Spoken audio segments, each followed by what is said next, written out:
Hey, DJ! Welcome to our second episode of our Halloween Spooktacular!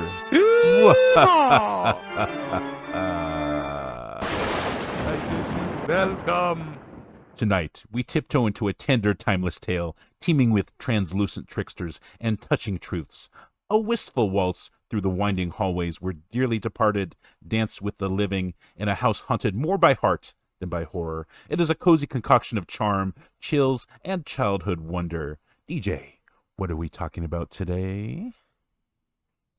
Oh, sorry. What are we talking about? Casper. We're talking about Casper, everybody. Oh, yeah.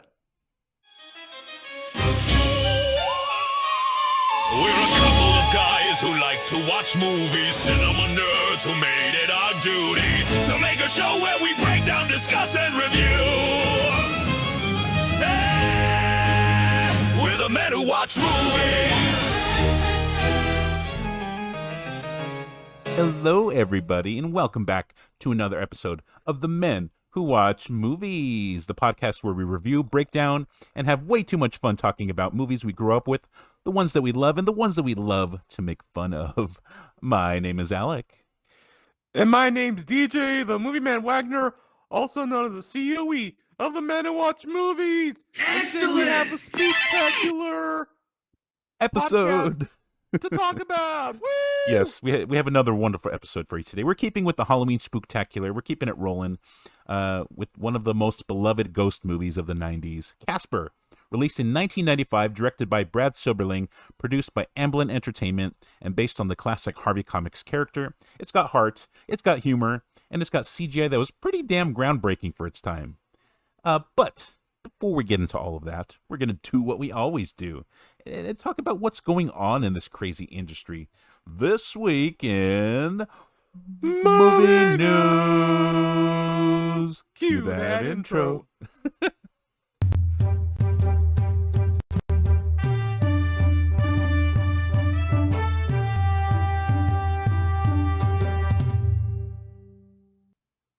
All right. We have a lot of great movie news for you today. Our first bit of movie news. Warner Brothers rejects Paramount's takeover offer.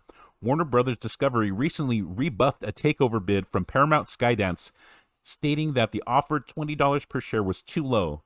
Paramount, now under David Ellison, is reportedly considering raising the bid or appealing to shareholders directly. This potential deal has stirred speculation around major consolidation moves in Hollywood.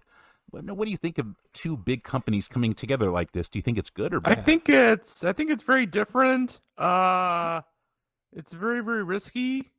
You know, Yeah. it's been risky, so I don't know how they're gonna do it, but yeah, it's pretty risky. Yeah, I don't think this is a good thing at all. Honestly, I think the whole Warner Brothers Paramount merger idea would be kind of a mess. Like, it's on paper, it sounds great because you have two big companies, two big powerhouses coming together. But in reality, it probably just means less creativity and more corporate control. Both studios have their own vibe. Paramount takes some big swings sometimes, and Warner Brothers has a deep catalog of classics, like their superhero stuff with what they're doing with DC. And if they mash together all that individuality, will get watered down. And it's like Hollywood doesn't take enough risks already, and so now they're just going to want to go for the tent poles even more so, and they're going to want to take less of a chance with indie films and with creative filmmakers, and they're wanting to do the sure thing already, and they're going to only want to do that more now that they're this big mess of a company. So I think it's just totally bad. They shouldn't do it, but greed greed is the main goal. I mean, I know movies are about making money, but you have to have some integrity, right? Yeah, I mean, it's crazy out there. I mean, it's really, really crazy, but I guess they gotta do what they gotta do. Yep, they got to do what they got to do. All right, next bit of movie news. Jared Leto franchise killer Tron Ares opens underwhelmingly. The latest Tron sequel, Tron Ares, opened with $33.5 million domestically, topping the box office, but falling short of expectations. Despite its franchise pedigree, the movie's performance is being viewed as a sign of caution or cautious audience appetite for big budget sci-fi movies. Have you seen Tron Ares yet? Not really, but Yeah. I heard it did well. I heard it did bad in the box office. Yeah, it did. That's what I was just talking about. But yeah, it was. Yeah, it underperformed, and a lot of people are saying it's because of Jared Leto. But I think when given the right project, I think he has a lot of potential. But he's been picking pretty bad projects. I can't speak today, and I think this is one of them. No one really had an interest in Tron. The last one did okay. It was pretty good, but I don't know. This one, I don't know. I don't know if it was just the premise of bringing Tron into the real world or waiting so long for another sequel. I mean, the gap between the first one and the second one was just insane. But this one, I mean, I think they waited too long after the second Tron, and people just lost more interest. And you see someone like Jared Leto, and they think Morbin time, and it just, I don't know. Then nothing good could come of it. I don't know how the studios couldn't see that, but yeah, I mean, poor Jared Leto. I know he's taken a lot of flack lately, and I don't know. Like I said, given the right project, he could be good. But moving on, moving on. That's all I have to say about that. Moving on. Our next bit of movie news is a sad bit of movie news. Legendary artist Drew Struzan has passed away at the age of 78. If his name doesn't ring a bell, his artwork definitely will. He painted some of the most iconic movie posters of all time: Star Wars, Empire Strikes Back, Return of the Jedi, Indiana Jones and the Last Crusade, Back to the Future, Blade Runner, The Thing, The Shawshank Redemption, even Harry Potter and the Sorcerer's Stone. Struzan's style was instantly recognizable. Those warm hand-painted portraits made every movie feel larger than life. He didn't just promote films, he immortalized them. Directors like Spielberg and Lucas have said his posters were works of art in their own right. That's definitely true. Are you familiar with Drew Struzan's work? Oh yeah. Yeah, it's definitely epic. It brings, like I said, it brings a warmth and a sense of grandeur to these films, and just the poster alone gets you excited. And just it's Drew Struzan's work when you see it. It's instantly recognizable. So he definitely will be missed. And also another sad bit of movie news: Diane Keaton has passed away at the age of 79. Oscar-winning actress Diane Keaton passed away on October 11th, 2025, at the age of 79. Known for iconic roles in Annie Hall, The Godfather, Father of the Bride, and more, she had a long, versatile career and a distinctive personal style. What do you think about Diane Keaton? Are you a fan? She's a good actress. It was sad to hear that she passed away, Yeah. but yeah, her legend will live on forever. Definitely, yeah. She was a legend, and Al Pacino came out saying that she was the one that got away, and that he wished that he would have married her. And that's kind of sad, But yeah, she was a legend. Everyone loved her in the industry, and she will definitely be missed. But like you said, we'll have her movies to remember her by, and her legacy will live on as long as the movies will, and I think that's great. This has been another edition of This Week in Movie News. Now, let's get on with the review. So, Casper, what did you think about Casper? Were you a big fan? It's an underrated movie, but hilarious, and it's a little sad, but yeah, it is actually. Funny. Yeah, you're right. It is. Yeah. It does have some sad moments for a kids movie, and it's surprising, like the amount of emotion it can drag up, from something that seems so silly and innocent. But it has a lot of appeal to the adult audience. Has some wacky cameos, as we'll talk about. I think it's great. It's not perfect, but it's a great movie. I think it holds up. And it has some definite precedent in the history of cinema with its effects. So we'll talk about that right now. But okay, so let's talk about Casper. It's 1995. The Universal logo fades in, and it does a cool transition into the moon. It's an awesome little visual effect there. Kind of reminds me of Indiana Jones when it would fade from the Paramount logo into like whatever was happening in the first scene, like usually like a mountain or something like that. It definitely reminded me of that. So Casper, like I said, it was directed by Brad Silberling, his first big movie, by the way, and produced by Steven Spielberg's Amblin Entertainment, was the first feature film to ever have a CGI character as the main lead.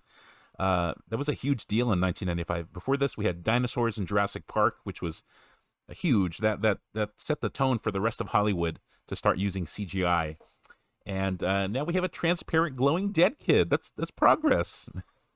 But yeah, it was definitely a big leap forward, because now you can have, it's not just these creatures going around in the dark eating people. Now it's like this, it's like this entity interacting with people, and then that was unheard of, And it would go on, to influence movies going forward. So we start in Friendship, Maine, which for a movie about Casper feels perfect, because he's the friendly ghost. Two kids sneak into this creepy old mansion called Whipstaff Manor because they want a photo inside for clout. Even kids in the 90s were risking their lives for likes. The mansion is absolutely gorgeous, by the way. I love the architecture of it. I love all the details, the statues, the light fixtures. I just want to live in there. I don't care if there's ghosts. It's too good to pass up. Anyway, what was I saying? They built the entire thing from scratch, which explains why it looks like the world's most haunted Disney ride. The kids argue over who's going to take the picture when suddenly Casper pops up and absolutely scares the life out of them, which is funny because he's acting all polite. He's like, "Hey guys, I'll take the photo," and then they're just scared out of their minds. The photo ends up being taken mid-scream. It has the most hilarious photo. It's a Polaroid camera, so the photo falls on the floor and it slowly develops, and you see the kids just screaming in terror. I thought that was pretty hilarious. Then the next scene, we meet our villains. Kerrigan Crittenden, played by Kathy Moriarty. She's basically the perfect rich villain. Her father dies and she expects an inheritance, but all she gets is this rundown mansion. She's not happy about that. It's funny because like all the money is going to like random things like animal wildlife funds. And then Ben Stein, he plays the guy, like the lawyer that's reading off what the father's money is going to, and he's like snakes, raccoons. Oh, and then Kerrigan's is last because that's what her father thought about her. Ben Stein's doing his best deadpan thing. He reads the will like he's still teaching Ferris Bueller's class. He always plays the same character in every movie, right? Oh yeah, definitely. He's so funny. Yeah. She throws the deed into the fire like some Lord of the Rings stuff. Invisible ink appears, revealing some hidden text, and it says that there's a treasure hidden in Whipstaff Manor, and her poor assistant goes and reaches in the fire and grabs it and burns his hands. But she's only interested in the mansion now that she thinks that there's some kind of treasure to be found, and so they're off to the races. They head to the mansion. She's along with her assistant Dibs, played by the great Eric Idle from Monty Python fame. And I can just say the man deserves more credit for how funny he is in this movie. He's the only person on earth who can make holding up a lighter in the dark hallway feel like high comedy. They're walking in, there's no lights, so he pulls out a lighter, and from when he burned his hand on the, pulling the deed out of the fire, he has like this big cartoonish bandage on, and he accidentally sets his bandage on fire. I mean, he's just perfect in this movie. And at one point, Casper calls out in the dark, and they're all scared. And he pulls out his cell phone. He's like, "I am armed," and starts ringing. Like perfect comedy timing. I love it. Then the chaos begins. Casper shows up. They freak out, and that's before his uncles, the ghostly trio, crash the party. Stretch, Stinky, and Fatso. I'm not sure who played the Stretch and Stinky, but Fatso, who plays Fatso? Brad Garrett? Yes, the legendary Brad Garrett. I love his voice. It's instantly recognizable. Anyway, they're the ghostly trio, or the paranormal equivalent of the Three Stooges. If the Stooges could puke up entire meals. The trio causes a vortex of chaos that sends Dibs and Kerrigan sprinting out of the mansion, terrified. So naturally, they hire help. And here we have our first two random cameos. The first one being Father Guido Sarducci from SNL. He shows up, walks in, and walks right back out with his head turned around like a cartoon. He literally, the ghostly trio literally twisted his head all the way backwards. And he has like vomit all over him, like the Exorcist and shit. It's pretty wacky. And then my favorite cameo, they call Ray Stantz from the Ghostbusters, played by Dan Aykroyd himself, running out yelling, "Who are you gonna call? Someone else." I love that cameo, don't you? Definitely, I love that cameo. It was so unexpected when I first watched it, but I mean, I'm being a huge, massive Ghostbusters fan. It was very, very exciting. And so some Ghostbusters fans are upset. They say like, "Oh, he would have been able to handle the ghostly trio no problem. They took down Gozer and Vigo," but it's just a joke. I don't take it as canon to the Ghostbusters lore. Anyway, yeah. After every exorcist fails, Kerrigan decides, screw it, let's blow up the place. But even the demolition crew gets scared away by the ghosts. Their trucks peel out like it's a Scooby-Doo chase. They almost leave one guy behind, and he drops his helmet as he's running out the gate just before the doors close. No one wants to tackle the ghostly trio. Then we cut to Casper watching Mr. Rogers because, of course, the lonely ghost watches wholesome TV, and he sees a tabloid show called Hard Copy featuring Dr. James Harvey, therapist to the dead, played by the great Bill Pullman. I think he's great in this movie. Don't you agree? Oh yeah, very, very good. The man's entire gig is helping ghosts finish their unfinished business. He also travels with his teenage daughter, Kat, played by Christina Ricci, who, by the way, was at peak 90s gothic cool here. Casper sees her on TV, immediately falls in love, and decides that he's got to get these two to Whipstaff Manor. I totally understand where Casper is coming from. I actually had a crush on Christina Ricci back when I watched it as a kid. So anyway, not to get too off topic. So Casper literally possesses a TV broadcast in order to get Kerrigan to see the episode of Hard Copy that he's watching. And she sees the story about Dr. Harvey, and she hires him on the spot. Casper's plan works like a charm. We get a road trip moment between Dr. Harvey and Kat. They pinky promise this will be the last move if he doesn't find what he's looking for, because he keeps moving from town to town, from job to job, and it's really screwing up with Kat's childhood. She doesn't get a chance to settle in, make friends. She's kind of a loner, which is funny. There's a line from the I don't know if you remember when the episode of Hard Copy comes on. They're doing an interview with Dr. Harvey, and then they stalk Kat at her school, which is very creepy. Like they're filming her from the other side of the gates. Like, is that even allowed? And then the freaking announcer calls her Dr. Harvey's loner daughter, Kat. Like, damn, why are you burning her? Like, what do you have against his daughter? I thought that was kind of a little weird moment. What do you think about that? Yeah, just weird. Yeah, I don't know why they're roasting her like that. But anyway, where was I at? Oh yeah, so they, like I said, they pinky promise this will be their last move if he doesn't find what he's looking for, which we know is the ghost of his wife Amelia. Spoiler, that pinky promise is going to hit hard later in another scene. But yeah, so apparently Kat's mother and Dr. Harvey's wife had passed away. I don't know if they ever described what happened, but Dr. Harvey has been distraught about it, of course, and one of his main goals through his work with the paranormal is to try and contact his wife on the other side. Which is, I think, like I said, that's one thing about this movie. It has a lot of dark elements to it, even though it doesn't go gruesome. Like, it has a lot of dark, foreboding, sad, things about it. Especially with Casper, if you think about it, he's a dead child. That's pretty dark, right? Oh yeah. Anyway, when they pull up to Whipstaff Manor, the mansion looks incredible. The spiral tiled floor, the cobweb-covered chandeliers, everything feels huge and gothic, but somehow cozy.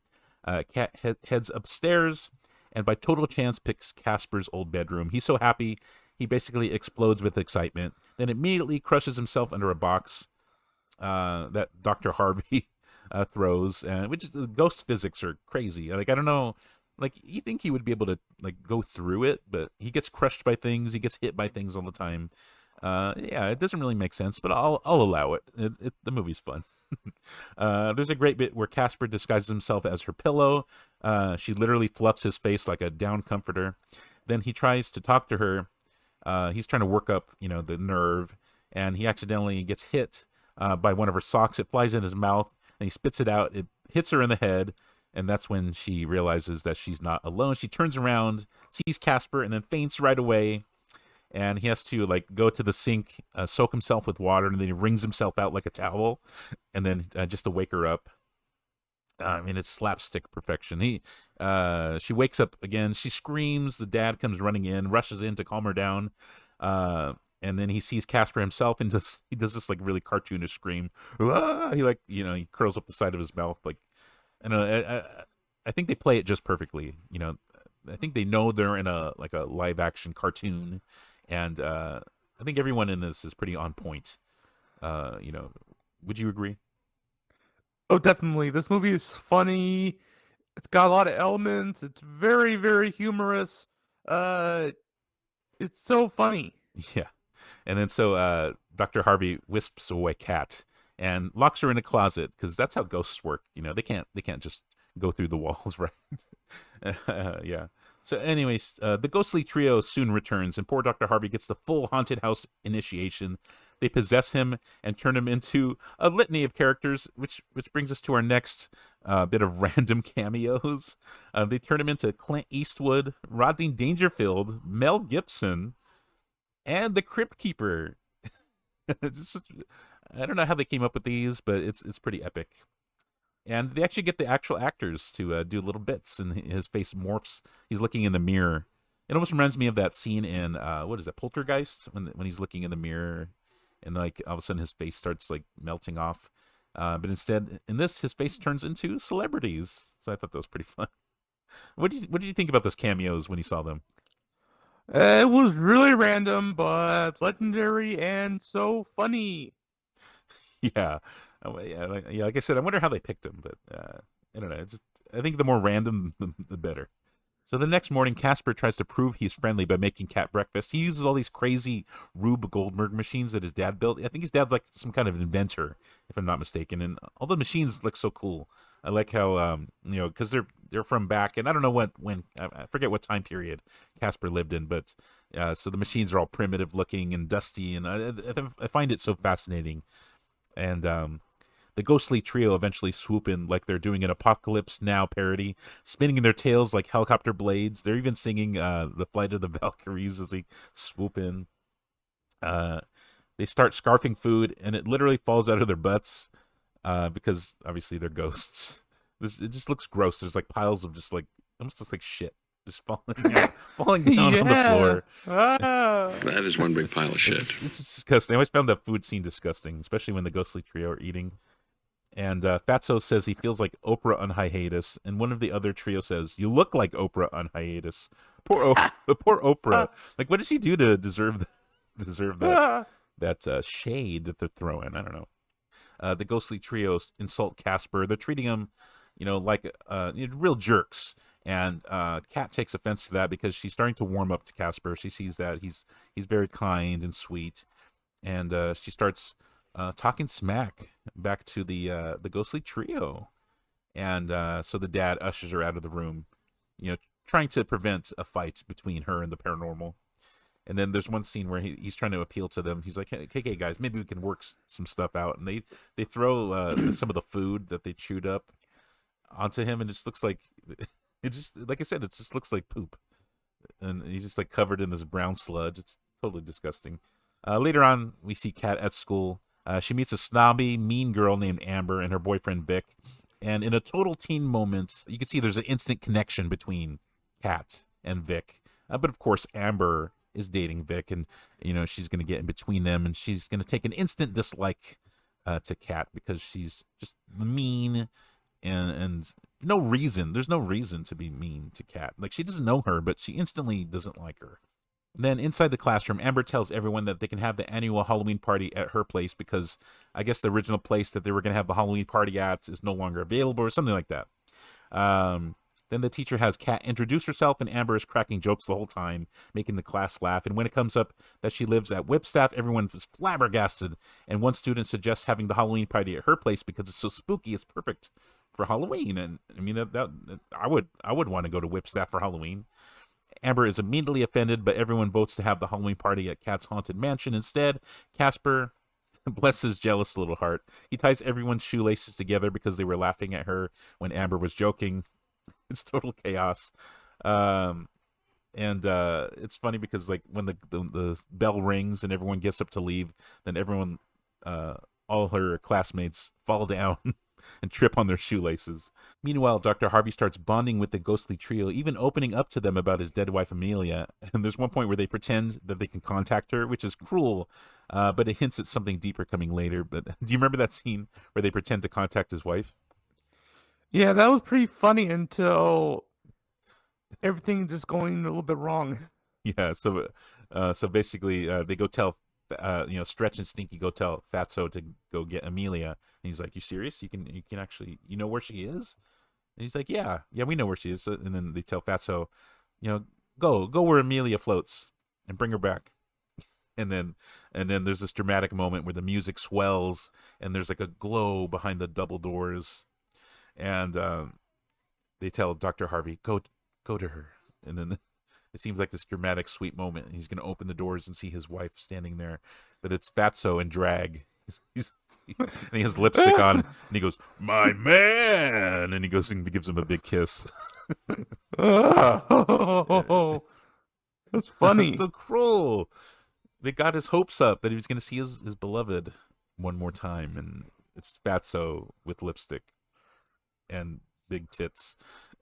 But anywho, not to get too off topic here. Kat and Casper grow closer. He even takes her to a lighthouse to talk about his life. When he remembers how he died sledding all day until he got sick, it's legitimately heartbreaking. Like, for a kid's movie, the scene hits way too hard. Like, It's dark. yeah, he's like this kid having fun. He's excited because he got a sled, I think for Christmas or something, and he goes out and he's just so excited. He's just playing and playing until he got so cold that he was able to recover from a sickness, and then he passed away. So like it's just odd subject matter for a kids movie, but it's Casper. He obviously had to have died somehow. But I don't think we needed to know how, really. I mean, it's just so sad. But anywho, Casper remembers his dad was an inventor who built a resurrection machine called the Lazarus, which is hidden in a secret lab under the mansion. Total steampunk vibes. I love it. Kerrigan and Dibbs sneak in trying to steal the treasure because they see Dr. Harvey. At one point, he's talking about his wife, and after they play that prank on him, he gets legitimately like depressed about it, and so they want to take him to happy hour at the bar. I guess they frequent this bar in town, and so they take Dr. Harvey with them. And at first, Dibbs is all pissed off. He's like, look at this. We pay a man to get rid of ghosts, and he's out there gallivanting and messing around. And but Kerrigan sees it a different way. She's like, well, look, he got the ghosts out of the house. Let's go and take the treasure. And so she uses the opportunity when they leave to invade Whipstaff, and that's exactly what they do. And in one of the funniest death scenes ever, because at one point they come up with the idea that in order to get into the vault, one of them should be a ghost. And each of them think that they should kill the other one, and because obviously they don't want to be the ghosts themselves, so they're trying to kill each other. And at one point, Kerrigan falls off a cliff, and then she ends up coming back as a ghost, a benevolent, evil spirit. And she's huge, scary, and immediately jokes about being in the flesh. Well, almost. And she says, "The bitch is back." I love that scene. Eventually, she and Dibbs turn on each other, leading to her finally crossing over when she declares that she has no unfinished business. The treasure, as it turns out, was something that Casper hid as a child. It was his baseballs that he had got signed by Duke Snyder. Payoff so petty that it's perfect. I love it because it's like, Kerrigan was so obsessed with monetary gains, and it turns out the treasure was something so innocent, something that was beloved in Casper's childhood. And I mean, if you think about it, it makes sense that that message that was written on the deed was written by Casper as a kid. He probably found the piece of paper, didn't know what it was, and he wrote it in invisible ink or something. And it turns out that was the message that she saw and she let her, greed and ego get in the way, and it was a perfect ending to her story because, the bad person didn't win, and in fact she crossed over to the other side, and now she's gone. But we have another issue. While all this is happening, Dr. Harvey gets drunk with the ghostly trio at a bar, and he falls into a trench and dies. And I gotta say, only Casper can make a man's accidental death funny. He comes back as a ghost, completely goofy, until Kat helps him remember who he is. He flies back into the room where the Lazarus machine is at, and Kat is totally devastated. And at first, she tries to give him the pinky promise from earlier, to try and get him to remember who he is, but he's having trouble with his memory. I guess when you become a ghost, you lose a bit of your memory. So she's like, "Dad, remember?" And she goes to pinky promise him, and then he's like, "Oh yeah, I remember." And then he grabs her finger and pulls it, makes a fart sound, and they start laughing. And she's like, "No, this," and she grabs his pinky and wraps it around hers, and then all of a sudden the memories come flooding back, and it's a very emotional scene. And he's like, "Oh, Kat, I'm so sorry." And then in a moment of selflessness, Casper decides that because there's only one vial of this juice, that Casper basically says it's like primordial ooze in a bottle. It's a thing that can bring ghosts back to life. And there's only one jar of it left. And he makes the selfless choice to bring Kat's dad back to life. Because she needs her dad. She can't live without her dad. She doesn't have anyone else. And so Casper's to forever remain a ghost. Or is he? So at this point, Casper reminds Kat that her classmates are waiting upstairs. They showed up for the party, so she goes to meet them in the foyer. There's this funny subplot where Amber is trying to get revenge on Kat for stealing her thunder and having the party at her place. So she sends her boyfriend Vic to go ask Kat at her house, if she wants to hang out with him at the party. Of course, she says yes, she likes the guy. So later at the party, we see Amber and Vic getting dressed in like this ghoul costume. She's standing on his shoulders with this spooky makeup on, and they have a sheet draped over them. It looks like this one tall creature. They plan on scaring Kat and embarrassing her, but luckily the lovely ghostly trio show up, and they scare Amber and Vic. Vic goes running with Amber on his shoulders. She falls back, ends up on the floor, but she's still attached to him via the sheet, and he drags her all the way in the middle of the party. Everyone just staring out, astonished, like they don't know what the hell's going on. And they start clapping because they think it's some kind of performance that Kat put on. They turn to her and give her an ovation. And Kat just seems so confused. Like, thanks. I don't know what that was, but thank you for the accolades. I thought that was so hilarious. Back in the Lazarus room, Casper's feeling down and disappointed, but something's happening. Amelia appears, played by Amy Brenneman. She's literally an angel. She thanks Casper for his kindness and gives him one wish: to be alive again until 10 p.m.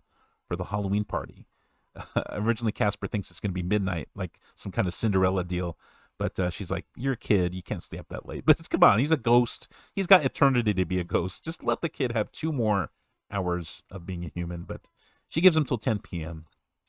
And then, boom, there's this dramatic moment. It's very beautiful. The soft, tender music plays, and Devon Sawa steps down the stairs, going to the party, and he appears as human Casper.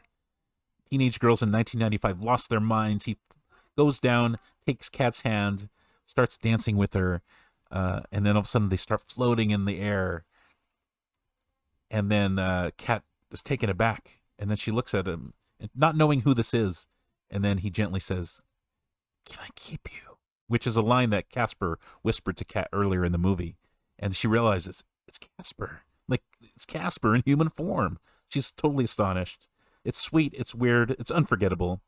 They dance, they float, and then as the clock strikes 10, he turns back into a ghost as they embrace for a kiss. The other kids scream and run. Kat just stands there smiling, saying, "Not bad for my first party." Everything's left in chaos after everyone runs out screaming. The disco ball falls from the ceiling. All the decorations are torn from the walls.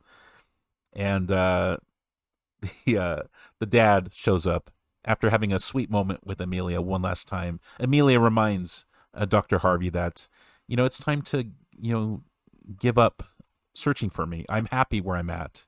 And it's a very, very sweet moment. She says, "Don't make me your unfinished business. Go live your life. I'm here happy. I'm watching over you guys, and I'm here waiting for when it's your guys' time until we meet again." And it's very beautiful. And then, like I said, Kat's dad shows up and says, "You know what? The party's not over, boys." He calls in the ghostly trio. They fly in, dressed like Little Richard. They start playing Little Richard's version of Casper the Friendly Ghost, a wonderful, wonderful rendition of the theme song. And everyone's rocking out, partying, dancing the night away.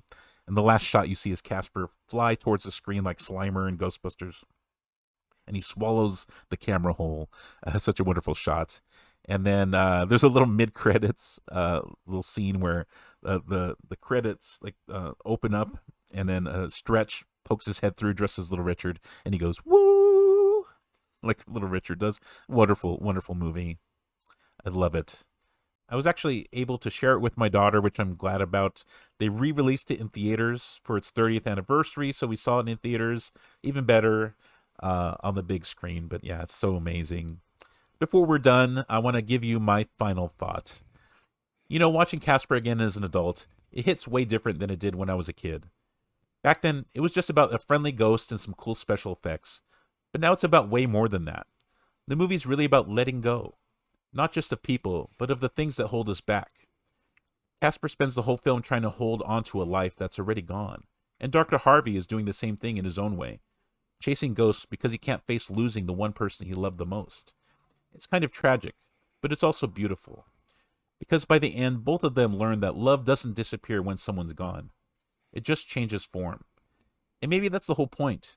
We spend so much time trying to hang on to what was, the past, the people that we lost, the versions of ourselves that we miss, that we forget the most haunting thing in life isn't death.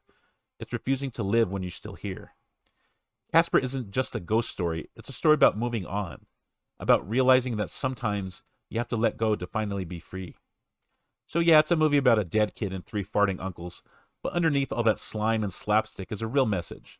Life is short, love hard, and don't let your unfinished business stop you from living it.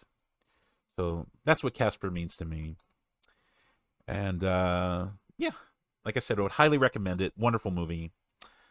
And that's Casper, everybody. I mean, that's it. I mean, it's definitely a wonderful Halloween treat. Before we go, let's give some closing recommendations. Have you seen anything recently that you would recommend to our audience? Oh, I recommend the movie The Roof Man. Ooh, Roof Man. I heard about that. That's Channing Tatum, right? Oh yeah, it's based off of a real guy. Oh yeah, it is. That's right. I heard about that. So was it good? Do you liked it? Yeah, a little bit of humor, a little bit of drama, a little bit of this and that. Kirsten Dunst, I believe, is in it, right? Yeah, she's in there, and Peter Dinklage. Nice. I won't spoil it for you, but there's a scene in the movie that is so funny that it is just full of hilarity. All right, I'll definitely check that out. I've been wanting to see that actually. There's also a movie coming out. I forget what it's called, but it has what's his name? Keanu Reeves as an angel.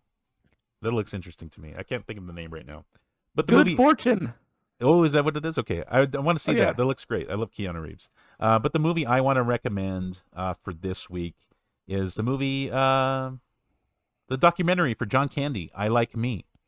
It's out on Amazon right now, and it's a wonderful documentary about a wonderful man in Hollywood who passed away way too young, and it's a bunch of his colleagues and friends and family talking about him and what a great guy he was, and how genuine. He's one of the most genuine people in Hollywood, and what you see is what you get, and it's a really wonderful documentary on someone who I admire as an actor, as a comedian, as a legend in the field, and it's great. I would recommend it to everybody. If you have Amazon Prime, you can check it out on the Amazon streaming service.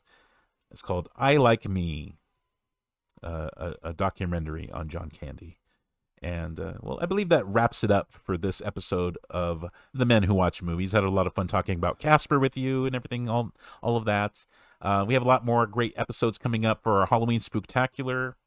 There's two more installments of our Halloween Spooktacular. Next week, we're talking about Ghostbusters, a movie that's one of my favorites, and I'm sure it's one of yours as well, right? Yeah, definitely. But until then, we're signing off, and we want to remind you all to Keep on watching. Thank you, everybody.